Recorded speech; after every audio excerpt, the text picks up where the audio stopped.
faible mobilisation ce mardi matin à travers la Bretagne contre la réforme des retraites. Les manifestants n'étaient pas plus de 350 à Lorient, 300 à Brest, 140 à Vannes. À Quimperlé, faute de participants assez nombreux, le défilé a même été annulé. À Brest, le trafic des bus a toutefois été perturbé par une cinquantaine de protestataires, avant un retour à la normale en milieu de matinée. Le pic de l'épidémie de grippe est en vue en Bretagne. Selon les médecins libéraux, il devrait être atteint semaine 6, celle du 3 au 9 février. Il ne reste donc plus que quelques jours pour se faire vacciner.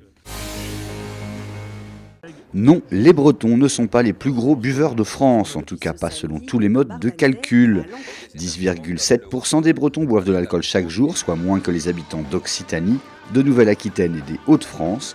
Ils sont en revanche en tête sur les consommations massives, soit plus de 6 verres une fois par semaine. Et sur les passages à l'hôpital liés à l'alcool, il doit y avoir un lien. Le projet d'hôtellerie de luxe sur l'île Berdère dans le golfe du Morbihan avance. La consultation du public sur les plans du groupe Giboire s'est ouverte ce lundi. Idée installée dans les bâtiments rénovés et de nouvelles constructions. Un hôtel 4 étoiles avec piscine, spa et espace restauration, ainsi que des logements de type appart-hôtel pour une capacité totale de 245 personnes par nuit. Fin de la consultation le 17 février.